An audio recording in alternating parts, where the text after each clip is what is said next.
Hello everybody, this is Jim Jones. And I'm Kate Buckley. And we are Montana's Wild Horse Sanctuary. So today, instead of doing a live stream, what we're going to do is a kind of a two-part video, because we've got a couple things we want to talk to you guys about, some really exciting stuff that's happening with us. So with that said, we just wrapped up our second annual silent art auction that was at the beginning of this month. All of the pieces were bought, which I appreciate that. That was very good. So we had a little bit going there. We do have a little bit of concerns with that, and I'm actually going to let Kate talk about that for a little while, and then I'm going to come back with some more stuff. And then the second half of this video, we're going to give you some good news that we've got going on. So Kate, take it away. Thanks, Jim. Yes, so as Jim said, we just finished up our silent art auction at the beginning of the month on Friday, April 4th and Saturday, April 5th. We tried to kind of pay more attention to the time frames of the week and all that for this year. As Jim said, there was some concerns. We hosted it for 2 days. As you guys know, we did our very typical, gave you guys a whole month worth of letting you know what artists were involved, what pieces were available, tried to be very clear about where everything was. We made sure to put it on our website. We did lots and lots of stuff, which I am going to actually go over in just a minute of all we did, because that's part of what made this a little concerning. There was not one bid on the first day, and I mean it all. There was no traffic on it in any place. And then it wasn't until I had shared the auction on my own personal Facebook page that people I knew personally bid on pieces. So thank you so much to those of you who did, because you guys were lifesavers for this. Jim and I had actually had a phone call where we were concerned. We didn't know what was going on, why there was absolutely no interest in these pieces, and we were kind of on the edge of our seats a little bit, and not in a good way. And I know we talk a lot about, as a nonprofit, we don't make any wages, and we don't say that to make you guys feel bad for us. We want you guys to know we do this because we genuinely love doing this, and we love these horses, like the concept of them, and then someday the real horses. And Jim's had actually opportunities to work with the real horses. And you know, there are so many hours that go into these events. Because they are virtual, they're actually harder to put together than an in-person auction. I don't think you guys realize that sometimes. I work full-time. I have a private practice where I work as a structural integrator. I am fully booked all the time. Jim and I don't live next to each other. We live in different towns. Like, we are literally 35-40 minutes away from each other, which for Montanans, you know, that's not very far, but that is a bit of a drive for us. So one of us has to be driving to the other all the time to do this stuff. And then when we're dealing with these auction pieces, we have to contact the artists. There's been many times they've decided to make the pieces for us, so we have to anticipate giving them enough time to actually do that, so we have it in time. Some of them have been out of state at the time and had to ship them to us. And then on top of it, we have to take the pictures of them. We have to make sure we make the videos about them. We have to then make sure that the website itself is all set up so that way you guys can actually find everything.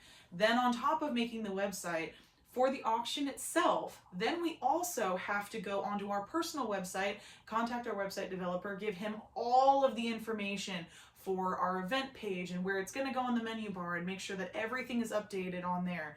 Then we also have to go and get all of those posts that you guys see on Facebook. I know they're probably a little annoying for you sometimes if you don't like getting spammed by stuff, but we do that because we want you guys to know we're not joking, that we've got these pieces and we're excited for this event for you.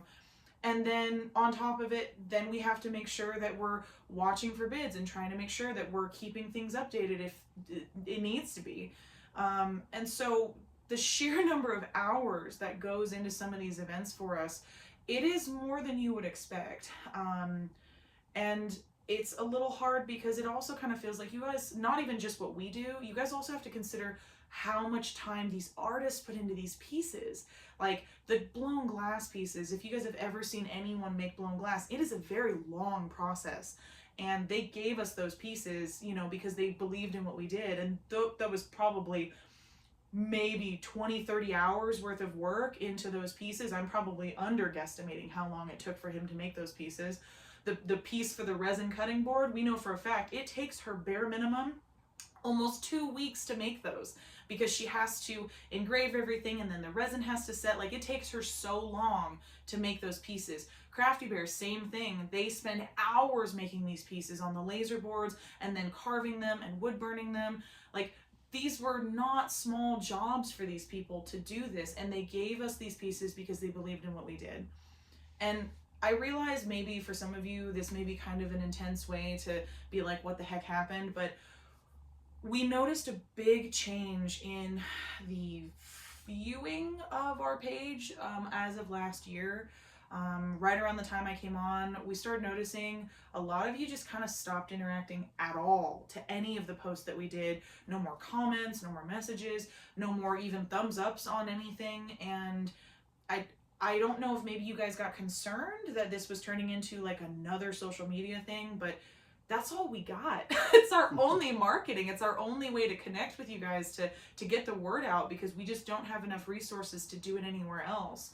And we've tried to pay attention to if posting was too much, if it was too little, times of the day, times of the week. Like, we've tried to be really on top of that. And we know for sure there are those of you who are watching, because when we've done our live streams, we have 500 to 800 views at a time. So you guys are still there. You're still out there. And so I'm not sure if you guys got thrown off with the fundraisers because maybe for the first time you had to kind of be coming face to face with the fact that we're really a nonprofit. We don't got the monies. But we were trying to give you something beautiful and tangible and literally physical to take for donating, because all the fundraiser stuff is a donation to our nonprofit. And I know that we've been talking about this property. I hate to say it, guys, we don't have the property yet because no one's been contributing enough to any of these events with us, no matter how much we're trying to give you time and beautiful things to have at as low of a price as humanly possible without feeling like we are offending the crap out of these artists because they are providing us with gorgeous pieces. That's why we don't have anything tangible within the time frame we were expecting for this property. So I just want you guys to know, we're not trying to be annoying. We're not trying to be up your butt. We're not trying to be like, feel sorry for us. You guys all know the world is changing. There are things that have been happening to all kinds of, you know, national treasures and parks, and anything that has, you know, something in the wild is kind of at risk right now. Without getting into anything political, you guys know what we're talking about. So with that said, let me kind of do a couple of things here. One, I do want to shout out and a thank you to the artists that have participated Yes. all along, and to those that will participate in the future. Yes. Like Kate said, these guys put in a lot of hours, okay? It's not just something they throw together or something they just pull off the shelf and say, well, maybe you can have this. Yes. They put a lot of thought into them. They put a lot of hours into it. It's their business. So they're donating all of these items, which is, I appreciate that so much. And I do appreciate everybody who does watch us, that has followed us. From the bottom of my heart, it's fantastic. Thank you, thank you, thank you. And so the second part I want to talk about is what's going on out there, especially this year with the wild horses. And I am extremely concerned, because there are more roundups this year than there ever has been. From what, just looking at it, it looks like they are trying to completely eradicate the wild horse on public lands, which is very, very disconcerting to me. The Mustangs are a national treasure. You know, they are part of America. They are the part of the backbone, the sinew that people think of America, of the United States.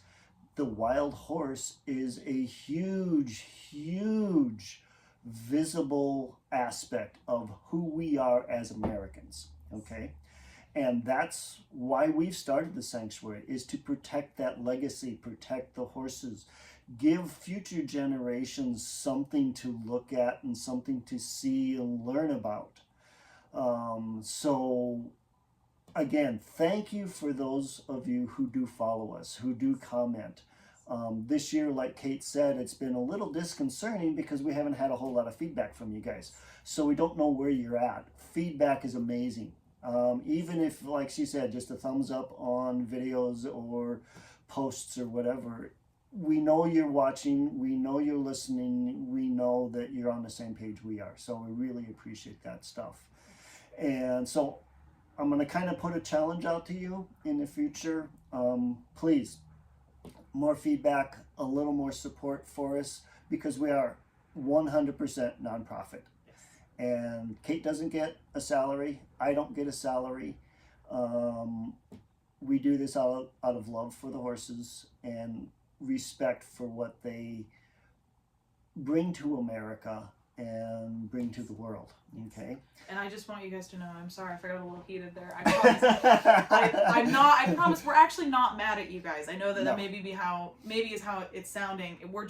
We're confused and we're concerned and we're trying really hard in our very awkward, bumbling ways of asking, what is it that we're missing that you guys are not like interacting like you were with us before?